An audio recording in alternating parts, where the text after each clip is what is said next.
Today I'm gonna show you how to land premium clients as an editor just outreaching without spending hours per day. I've cracked the system so simple that it takes less than 10 minutes per day and it works consistently. So in episode 1 and 2 I taught you how to run a personal brand and why you would stay broke if you don't have a personal brand. And now I'm showing you how you can force your way into getting premium clients. It's the exact same system that landed me Iman Gadzhi as a client for 4k USD and helped me get clients like Umar Ashraf, Ahmad Mahmood etc, as well as lands me 2 to 5k USD clients every week. So if you can spend 10 minutes per day, I guarantee you land a premium client within just the first 14 days using the complete client outreach system given in this video. Plus I'm giving away everything you need pre-outreach and post-outreach for free. Just watch this video until the end and you'll know where to find it. And by the way, don't worry if you haven't watched episode 1 and 2. You can watch those after. Here's where everything comes together. So with that being said, let's dive in. Here's what we will cover in this video, all the way from outreach theory to the mindset in sequence. So without wasting any time, let's start with step number 1. So this is very important to know before starting. Now, a lot of people think that outreach has to be done very specific and all of that. Here I am to clear your misconception that you have to start broad. Don't niche down too early. After all, your initial priority is revenue.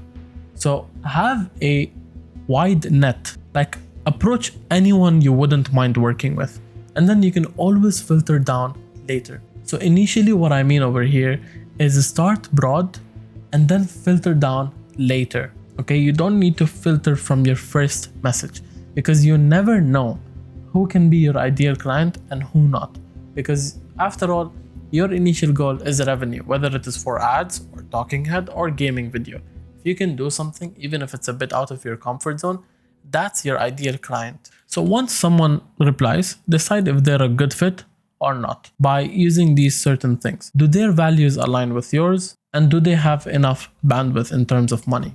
For example, for me, when it came to value, I had certain values, right? I never worked with anyone who promotes gambling, neither will I ever. I never worked with anyone who does OF. Like, these two, in my opinion, are extremely lame things and they are immoral in general. So I don't want to work with anyone who even promotes these things or posts videos about them. So these are my values. Now, I don't know about your values, but that depends on you. But this is just an example of how values can be. And then enough bandwidth by understanding the market price and understanding what is your standard as an editor. Now this completely varies whether you're a beginner or you're an expert. Everyone has their different perception of money, and through that you can filter out. Like, these are the most two major things, right? And then another thing can also be like if you even have the editing capability of what they even want. And then using that, you have to also clarify your goals. So maybe it could be skill set, maybe it could be money, maybe it could be even testimonials. It can be anything. And through that, it will help you filtering down even better. So for me, sometimes, especially in the beginning, it was social proof and testimonials. I don't mind, like to this day, I don't mind working with someone very famous, because I know that even if it's for free, I can leverage and I can utilize their name. So in the long term, it is actually an ROI, like it's a return on time invested. So if I work, let's say, with Cristiano Ronaldo, all right, I wouldn't mind doing free work for Cristiano, honestly, because I know that I can then use Cristiano's name anywhere in the world, and there is no person, not a single person, that doesn't know him. Maybe some of them don't, but like a lot of people know him. So that's what I call leverage. So you have to clarify your goals even when you're filtering down. Maybe it could be like, okay, this guy, regardless of it being small money, I could just build my skill sets, or he has good content, so I can like build more skill sets through it. Sometimes I would see a very good speaker and that would like influence me to even go for a cheaper price because I know that I can pop off in some animations. So clarifying your goals is very important. Here's the most famous 3 for testimonials, skill sets, and most importantly, money. Money at some point becomes the biggest factor once you have become an expert and you're actually trying to make a living out of editing. Now, enough chit chat on theory. This is just a beginning note. Here's where we get into the outreach practical. So a lot of people ask me, especially in my community, All right, this is the most asked question in my community when it comes to outreach. What app are we using? Now, obviously in my community, I covered every single thing: Twitter, Instagram, email, LinkedIn, YouTube, etc. But I want to talk about it in university with you guys, because obviously we cannot go over every single application, right? So the truth is, it doesn't matter. Optimize for what you can best outreach at. And you can only know what you are best outreach at once you identify your goals and see where most of your ideal clients are. If they are on Instagram, then sure. If they are on Twitter, then sure. If they're on email, or like they're maybe not too much on Instagram or Twitter, then sure.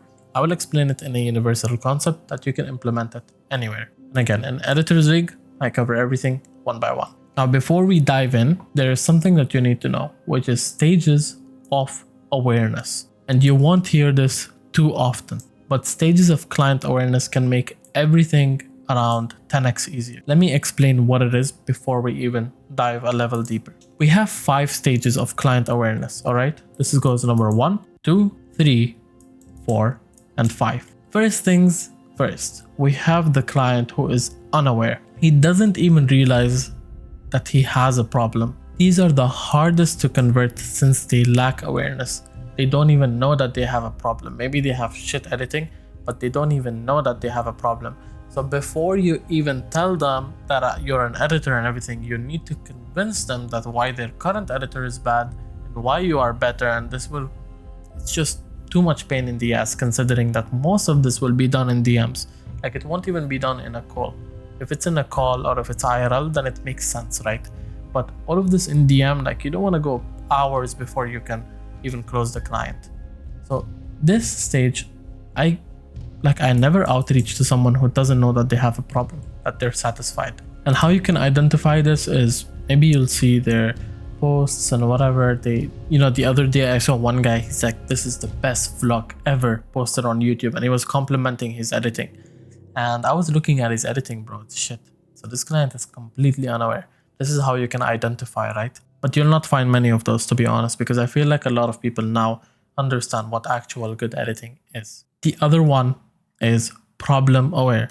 The clients know that they have a problem. Maybe someone has poor engagement or inconsistent posting, but they don't know that the hiring solution is hiring an editor, right? So these are also like have some sort of convincing that you need to do to them. And you can always like even outreach to this client. Why not?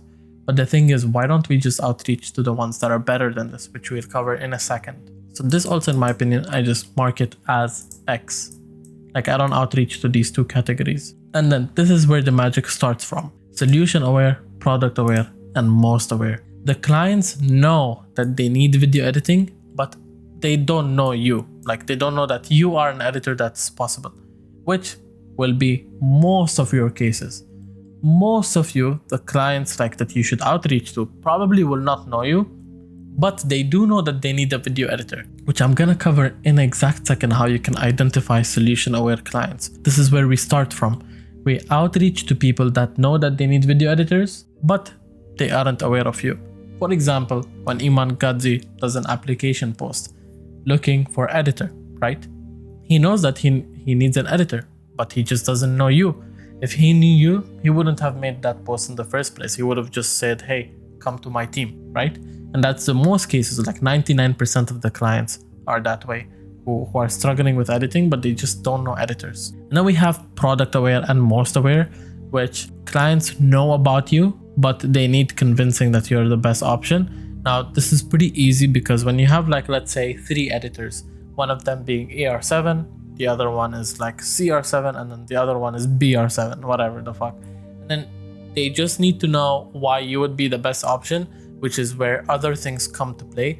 But this is very, very rare. This is only amongst referrals and things like that. So this is obviously like the easier to close even, because if they know you, you're like 10x easier. So, and then we have the most aware. Clients are ready. Like, they're like, bro, AR7, you are on my pipeline. You're the only one I have. Now, let's go ahead. Like, let's just get the final nudge going and we're ready to go. So this is most aware. So a lot of the editors in my agency or the ones that I have on the pipeline, are product aware and most aware. And then sometimes I look for solution aware when these two, like I'm not convinced enough to hire them. So this is going to be your most common case. Now let's talk about how do we even target solution aware and all the way to most aware. Like how do we target these three levels? Very, very fucking simple. The first example would be when a client does, or a potential guy does an application post of looking for an editor. Now this is already solution aware clients. In my opinion, you should apply to every single one of them. And how you do that is you open up Instagram, you open up Twitter, and you follow all of these guys that you think will probably need editors later down the line. So in the last month, I've seen an application from Alex Hormozy. I've seen an application from Charlie Morgan. They were looking for editors. I've seen Iman Gadzhi looking for not only editors, but thumbnail designers, copywriters.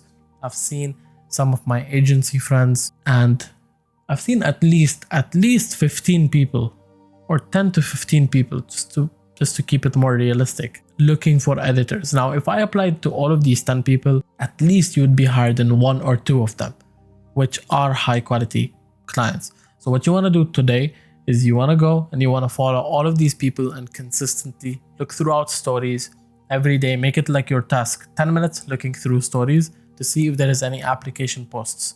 And one of the days it will pop up. After all, it's not that hard. Like all of us fucking open up Instagram and look at other people's stories, right? What you want to do is you just want to add like these bunch of people that you think will need an editor soon, that they will make an application post. Doesn't happen too often, but when it happens, it's your opportunity to rise and shine. And another way, which is the main way I would say, is finding clients already looking for editors. And this is, you can say, the easiest way to find clients.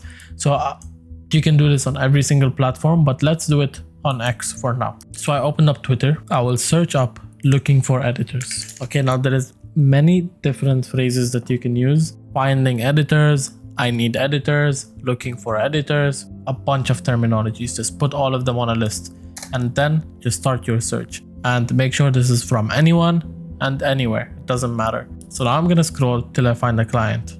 There we go.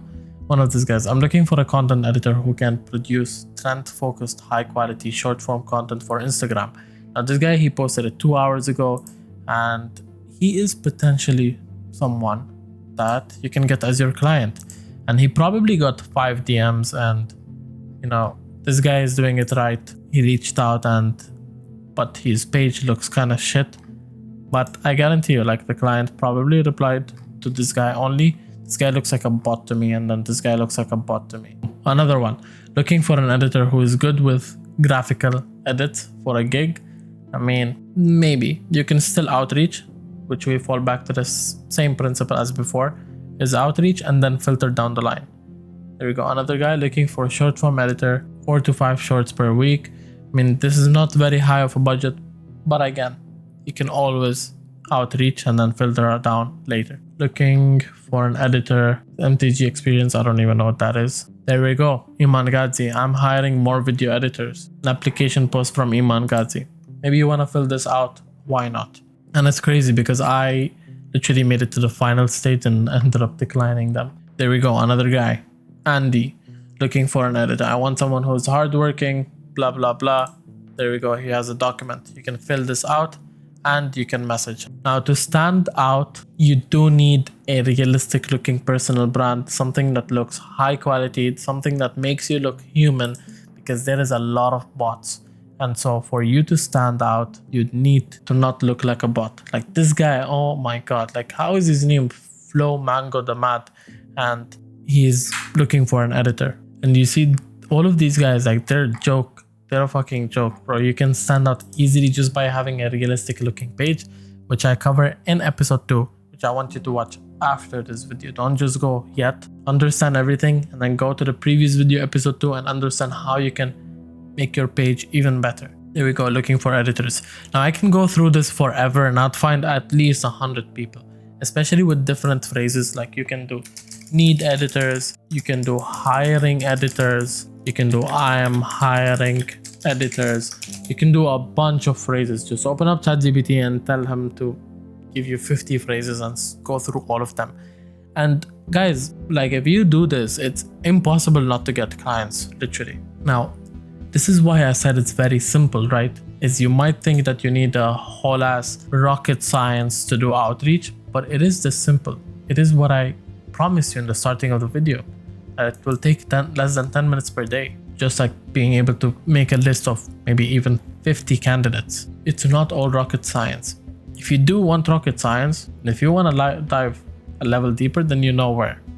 First link in bio. But anyways, let's close all of these links. And that was it for practical outreach. Now let's go into the sauce. What happens after you outreach? What happens once you understand the outreach theory? What happens once you have the list of clients that you want to go and message right now? Imagine you did all of this, you have now a list of 50 clients in your notepad, and now you want to message each one of them. What do we do? How do we make sure that they reply to us and not ghost us? And a lot of people have problems with this. So let's talk about that. So this is what I call the first or your initial message. And there are many crucial to follows when sending your first message. It's not just like, hey, how are you? That's not what you want to do, right? If you expect to go to the client and just write, hey, how are you? Your reply rate is going to go down by 99% of what you would get if you follow all of this. So first things first, and the most important thing, keep it short and snappy. Like, don't write a whole essay. You don't want to write a whole essay. No one's going to read that. You want to make it easily digestible, and you want to make it short and very, very efficient. And the time to read, like aim for the message that can be digested in under 10 seconds. It can be digested, understood, read, thought, everything. And the length limit should be around 2 to 4 lines. No walls of texts. Like short paragraphs, no walls of texts. Okay? And what is the exact formula? Now, this is like a very, very important to follow. So I had it in the first place. You know, like this is the most important thing. If you think you can send an essay and reply and get a reply, then no. If you think you can just write, hi, how are you, and get a reply, then like this is not for you. So what is it that we need to do? First things first, we need to add a touch of personalization. That means it makes it feel like it's not a bot outreaching, because there is a lot of bots and there is a lot of AI automations that do this shit, but all of them, they're just like, hey, they send the same message to 10 or 100 people. So you want to change it up. Start with the name drop. Like instead of doing hey man, do like hey and then their name or their channel name. So for example, you can go to Mr. Beast and tell him, hey Jimmy, or hey Mr. Beast, like whatever, all works, but don't do hey man. And then with that, another touch of personalization you want to do is add one quick detail. Very, very important. And how do we do that? Is mention something you specifically noticed, like a recent video topic or a standout edit, just spending a few seconds researching his page or something that you can mention very, very quick. So for example, imagine you're outreaching to me. It'd be like, hey AR7, I watched your Houston Cold video, loved how you covered 3D camera. Now, if someone tells me this, like I know that they watch something, I know that they are someone interested in my content, I know that they are grinding and they are like someone who is not a bot, because a bot won't come to me and say, hey R7, I watched your Houston Cold video and I love 3D camera. Like, I don't know how a bot can do that. If it can, then that's impressive. But if it could, trust me, I would have made this video on how you can use bots to do it. So now, keep it short and snappy, add a touch of personalization. So state why you're contacting them. Say that you're an editor so that they can identify that you're an editor. If you go and say, hey R7, I loved your Houston Cold video, loved how you covered 3D camera, cool, then what? Like I will just write to him, thank you. But that's where you want to continue. You want to give context, right? You don't just want to go and tell Iman Gadzhi, hey, I loved your last video. Okay, thank you, brother. Then what? You know? So that's where you need to put context. Say that you're an editor. And don't like say, I need clients. Put yourself in a value first approach. Say something like, I can help improving your editing efficiency, or I can make your content pop. This will immediately put in more value than say, hey, or putting yourself in a desperate position. So the other day, another person came to me. He's like, bro, I just lost my client. I need you as my client. Come on, he's devaluing himself, you know? You don't want to devalue yourself like that. So this is just like a quick context. So you'll be like, hey, AR7, I watched your Houston Cold video. I loved how you covered 3D camera. By the way, I'm a video editor and I think I can make your content pop even more. For example, and I'd be interested, I'd be like, okay, tell me how. You know, that's where the first lead starts. And after the tell me how is where the whole magic happens. For example, you say I can offer a trial edit or something like that. And another very, very important thing, and this is also one of the most important, is if you go to a client and you say I can make your content pop. Now there is a matter of trust. When someone comes to me and they're like, AR7, I can make your content pop, the first thing that comes to my mind, okay, where is his credibility? Like, why is he telling me this? And how do I trust him right now? In the beginning of the video, I told you guys to watch this video, and my credibility is I have clients over millions of followers. I got hired into Iman Gadzhi's team. So this is my credibility, for example. So what is his credibility? And the biggest credibility would be a portfolio link. Now a portfolio link will immediately get the client a chance to look at your work and judge based on it. So now they immediately trust you and they know what your work is. And in the previous video, I went over the whole formula for portfolio. And when you send the portfolio link, this is what you need to follow. Just share one link. Don't share 10 Google Drive videos. Don't do stuff like that. Provide either one relevant example or a consolidated portfolio. So if you are going to a gaming client, you can send them one gaming video that you did for another creator. That works. Or you send them your whole portfolio. If I go to Iman, I'll probably send them Umar Ashraf's video. Why? Because he knows Umar Ashraf and he's friends with Umar Ashraf. So it'd be like, damn, okay, you did this video for Umar, I'm interested, for example. Now Iman's process is completely different. It's not in DMs, but it's just an example. So yeah, less is more. Bombarding them with multiple URLs can overwhelm. Just pick one strong piece or send out a portfolio. And then just the last would be review your grammar and spelling. Don't just like send it with mistakes and all of that. Make sure you send it over to ChatGPT to see how you can fix the grammar mistakes. And obviously try not to make it unhumanized. It's very, very important for it to be humanized, and it makes it look like a human wrote it, you know, not a ChatGPT. So go review your grammar and spelling and then send it over and give it a final glance. Like see what you can exclude and what you can include even more. All right, making sure that you're not going like a whole essay. You don't want to do a whole essay. You can take a screenshot right now if you do want to keep this in your notes for the next time you do an outreach. Now let's go into following up. Now, why do follow-ups matter? Because all the things that I said, we try to make it as much as possible so that they reply to us. Now, to be completely truthful with you, I think 80% of people will not reply.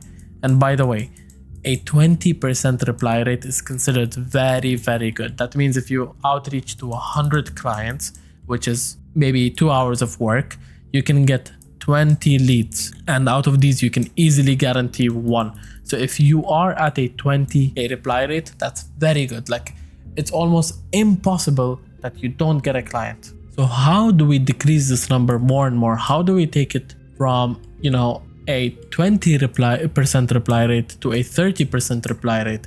How do we make the lost candidates or people that basically ghosted us to now try and get them to reply to us? And that will be through following up. So I already told you why do follow-ups matter. It's because it will increase our reply rate. And also maybe they have busy inboxes.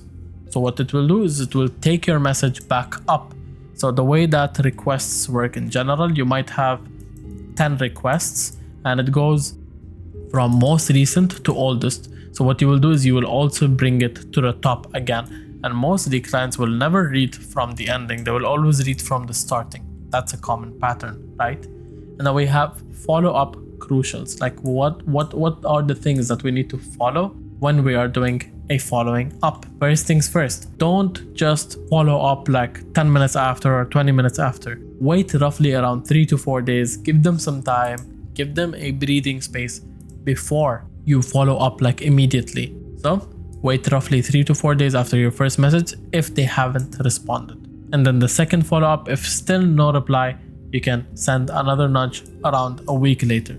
But after that, maximum you can send a third follow-up, but after that, don't, okay? Another thing is very important. Tone and content is be polite and brief. Aim to 1 to 3 lines. Don't like resend the entire pitch. Reference your previous message without repeating it because you want to utilize, So for example, you'll say, hey, just checking back in about the editing project. Let me know if you're still for help or if you're still looking for help. For example, if you outreach to the most solution aware, for example, if you outreach to the solution aware, this will work, right? So indicate you're ready to move forward if they're still interested, but let them go gracefully if not. Another example could be, totally understand if things got busy around your end. If you need an editor later, I'm around. Don't be desperate, don't devalue yourself. And another very, very important thing is, sometimes what happens is you might circle back to the clients years later, months later. So imagine if you cussed the clients, it'd be like, hey, you ghosted me, whatever, you cussed him. And 3 years later, you meet him IRL and something, and he relooks at the message. He's like, bro, this guy was, was not a good person. So you should always be putting that in your mind, that you don't cuss or you don't go all balls on them, because it can actually hurt your reputation. Even if you have a current client who's being mad at you and whatever, and you start cussing him out, like imagine how many other clients potentially he can go and tell, especially if they are in the same space. Imagine if I had beef with Iman. Like if I had beef with Iman, I wouldn't have any of the clients that I had, but I declined them peacefully, and I did the whole process peacefully. I just told them, that I'm not like up for this position when they wanted me, so that my reputation does not get ruined. So again, all of this very, very simple. Outreach in itself is very straightforward. If you want to do it like right now, you can. Probably it's just like your mind, and these are some extra points that I'm giving you that you gotta keep in mind and that you have as a point of knowledge. So with that, we have come to the very end, which is the mindset. Now, when it comes to mindset, it's very, very important that you know how to handle ghosting or rejection. If they don't respond after your second follow-up, just move on. It's rarely personal. Oftentimes, it's changed priorities. And then this is what I talked about just right now, which is leave a good impression, because they might lead up to you back later. And know when to move. Don't send lots of follow-ups for years. Just 1 to 2 follow-ups max. Beyond that, appears desperate. And archive or mark them as inactive if no response. Cool. So you can archive, or you can, in Instagram, you can move from primary to general, and in Twitter, you can archive, and WhatsApp, you can archive, and stuff like that. Another common pitfalls that people do is they change their offer midway. Like things like change what they are doing. Imagine you're an editor and then you become a graphic designer. Like that's just stupid.